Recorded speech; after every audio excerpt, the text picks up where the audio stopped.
नमस्कार, मैं हूं अंकुर और आप देख रहे हैं सत्यहिंदी.com। आइए एक नजर डालते हैं अब तक की सुर्खियों पर। हिजाब को लेकर कर्नाटक हाईकोर्ट में आज चौथे दिन भी जोरदार बहस हुई। हाईकोर्ट के chief justice Rituraj Awasthi, justice Krishna Dixit और जस्टिस JM खाजी की बेंच में ये केस लगा हुआ है। सुनवाई आज पूरी नहीं हो सकी, ये कल यानी गुरुवार को भी जारी रहेगी। कर्नाटक के उडुपी की मुस्लिम लड़कियों ने स्कूलों में स्कार्फ पहनने पर सरकारी प्रतिबंध को चुनौती दी है। राज्य की बीजेपी सरकार ने 5 फरवरी को एक आदेश जारी कर सभी शिक्षण संस्थानों में हिजाब या कोई अन्य धार्मिक पहचान वाली चीज पहनने पर रोक लगा दी थी।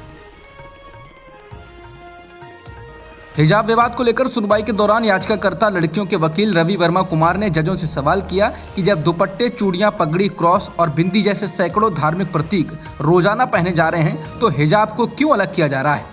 उन्होंने कहा कि उनका कहने का आशय ये है कि समाज के सभी वर्गों में धार्मिक प्रतीकों की विशाल विविधता है। सरकार अकेले हिजाब का मामला क्यों उठा रही है और यह शत्रुतापूर्ण भेदभाव कर रही है। महिलाएं चूड़ियां भी पहनती हैं, क्या वे धार्मिक प्रतीक नहीं हैं? आप इन गरीब मुस्लिम लड़कियों को क्यों चुन रहे हैं?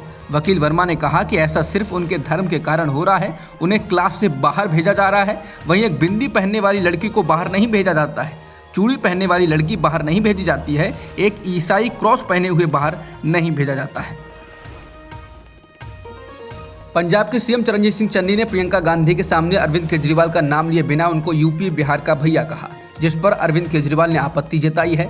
दरअसल चन्नी एक वीडियो में कहते हुए दिख रहे हैं कि प्रियंका गांधी भी पंजाबन हैं और पंजाब की बहू हैं। सारे पंजाबी एक हो जाओ, हम यूपी, बिहार और दिल्ली के भैया जो पंजाब में राज करना चाहते हैं, हम उन्हें घुसने नहीं देंगे। इस दौरान प्रियंका गांधी उनके साथ खड़ी होती हैं। इसको लेकर केजरीवाल ने आपत्ति जताई और कहा कि ये बहुत शर्मनाक है। हम किसी भी व्यक्ति या किसी खास समुदाय को लेकर की गई टिप्पणी की कड़ी निंदा करते हैं। प्रियंका गांधी भी यूपी के हैं और इस आधार पर वे भी भैया हैं। बहुजन समाज पार्टी की प्रमुख और उत्तर प्रदेश की पूर्व मुख्यमंत्री मायावती ने यूपी और बिहार पर पंजाब के CM चन्नी के बयान को शर्मनाक कहा। मायावती ने ट्वीट कर कहा कि पंजाब के कांग्रेसी CM ने शीर्ष नेतृत्व की मौजूदगी में यूपी व बिहार के लोगों का जिस प्रकार से अपमान किया वो अति शर्मनाक है। उन्होंने कहा कि ऐसे में इन दोनों राज्यों के लोग कांग्रेस को पंजाब व यूपी में भी हो रहे विधानसभा आम चुनाव में जरूर सबक सिखाएं। बिहार के लोग भी इसका जरूर उचित संज्ञान लें। प्रधानमंत्री मोदी ने आज पंजाब के पठानकोट रैली में सर्जिकल स्ट्राइक के मुद्दे को छेड़ा। कांग्रेस नेता राहुल गांधी ने इस मुद्दे को उत्तराखंड चुनाव प्रचार के दौरान उठाते हुए इस घटना के सबूत मांगे थे। उस समय PM मोदी ने इस पर कुछ नहीं कहा, लेकिन आज उन्होंने पंजाब में इस पर काफी कुछ बोला।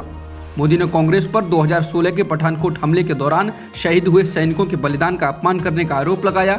PM ने कहा कि उन्होंने यानी कांग्रेस ने केंद्र सरकार, पंजाब के लोगों और यहाँ तक कि हमारी सेना पर भी सवाल उठाया, सैनिकों के बलिदान को कम करके आंका। PM ने कहा कि 2019 में पुलवामा आतंकी हमले की बरसी के दौरान भी कांग्रेस ऐसा ही कर रही थी।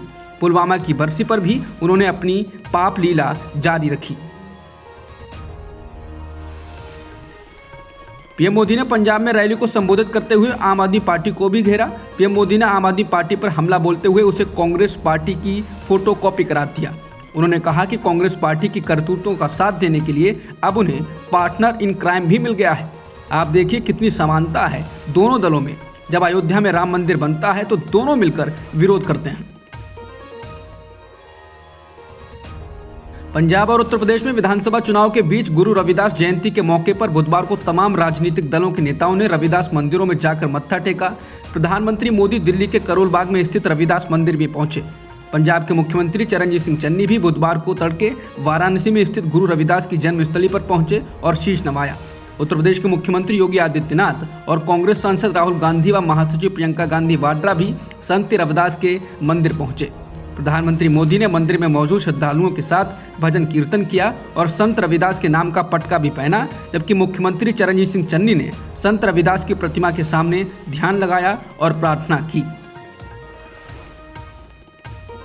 यूपी में तीसरे चरण के मतदान से पहले आज PM मोदी सीतापुर में पहुंचे। यहां उन्होंने जनसभा को संबोधित करते हुए कहा कि यूपी में भाजपा सरकार होने का मतलब है दंगाराज, माफियाराज, गुंडाराज पर बराबर कंट्रोल। यूपी में भाजपा सरकार होने का मतलब है पूजा पर्वों को मनाने की खुली स्वतंत्रता। उन्होंने कहा कि संत रविदास जी की प्रेरणा से हमारी सरकार सबका साथ, सबका विकास, सबका विश्वास और सबका प्रयास के मंत्र पर चल रही है। उन्होंने कहा कि बीजेपी की सरकार ने माफिया राज और गुंडा राज खत्म किया। PM ने कहा कि उत्तर प्रदेश में बीजेपी की लहर है। दिल्ली में एक शख्स ने राष्ट्रीय सुरक्षा सलाहकार अजित डोभाल के घर में मंगलवार सुबह कार लेकर घुसने की कोशिश की, लेकिन सुरक्षा में तैनात कर्मचारियों ने उसे पकड़ लिया। पुलिस ने उसे हिरासत में ले लिया। इस शख्स का नाम शांतनु रेड्डी है और वो कर्नाटक का रहने वाला है। दिल्ली पुलिस की स्पेशल सेल उससे पूछताछ कर रही है। पुलिस का कहना है कि रेड्डी के पास किराए की कार है। रेड्डी ने बताया कि किसी ने उसके अंदर चिप फिट कर दिया है और उसे कंट्रोल करने की कोशिश कर रहा है, लेकिन पुलिस ने कहा कि उसकी ये बात गलत है और वो मानसिक रूप से विक्षिप्त है। इस घटना के बाद से ही अजित डोभाल के घर के बाहर सुरक्षा बढ़ा दी गई और पुलिस तमाम वाहनों की जांच कर रही है। एक समय बीजेपी के सहयोगी की तरह रहने वाले तेलंगाना के मुख्यमंत्री के चंद्रशेखर राव आजकल बीजेपी और पीएम मोदी के खिलाफ जमकर हमलावर हैं। इस बीच अब वो 20 फरवरी को महाराष्ट्र के सीएम उद्धव ठाकरे से भी मुलाकात करेंगे। तेलंगाना के मुख्यमंत्री कार्यालय ने इस बात की जानकारी दी और कहा कि महाराष्ट्र के सीएम उद्धव ठाकरे ने संघीय ढांचे को लेकर सीएम केसीआर की लड़ाई के प्रति अपना समर्थन दिया है। बीते दिन पूर्व पीएम एचडी देवेगौड़ा ने केसीआर को फोन कर उनकी लड़ाई में समर्थन दिया। वहीं दूसरी ओर ममता बनर्जी ने भी तमिलनाडु के सीएम स्टैलिन और तेलंगाना के सीएम केसीआर से फोन कर विपक्षी दलों के मुख्यमंत्रियों की बैठक करने को कहा, जिस पर स्टैलिन ने ट्वीट कर सहमति जताई। केसीआर कह चुके हैं कि वो देश के संघीय ढांचे को बचाने के लिए राष्ट्रीय राजनीति में भी कदम रखने को तैयार हैं।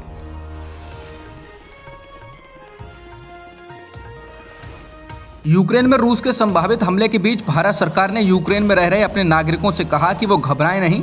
इसने कहा कि और भी उड़ानों की तैयारी की जा रही है।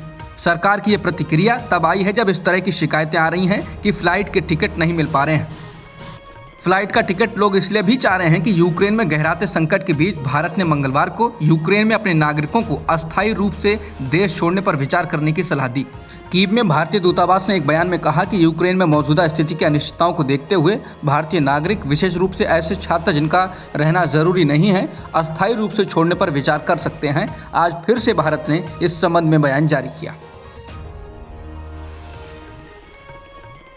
रूस जहां एक और दावा कर रहा है कि उसके सैनिक वापस लौट रहे हैं, तो वहीं यूक्रेन के राष्ट्रपति वोलोदिमीर जेलेंस्की ने बीबीसी से बात करते हुए कहा कि ईमानदारी से कहें तो हम अपने सामने मौजूद हालातों को देखकर ही बोल सकते हैं और हमें अभी तक किसी तरह की वापसी होती नहीं दिखी है।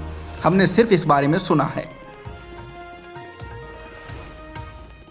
यूक्रेन रूस के बीच जारी संकट के बीच एक और राहत की खबर है। समाचार एजेंसी एएफपी के अनुसार रूस ने क्रीमिया में अपने सैन्य अभ्यास की समाप्ति की घोषणा की है। इसके बाद सैनिक भी वहां से वापस लौट रहे हैं। रूसी रक्षा मंत्रालय ने क्रीमिया छोड़ने वाले रूसी सैनिकों का एक वीडियो साझा किया। इसको यूक्रेन के लिए राहत के संकेत समझा जा रहा है। दरअसल एक दिन पहले मंगलवार को पुतिन ने युद्ध की संभावना से इनकार किया था। अब तक की खबरों में इतना ही। बाकी खबरों के लिए बने रहिए सत्यहिंदी.com के साथ। सत्य हिंदी का ऐप डाउनलोड करें गूगल प्ले स्टोर पर।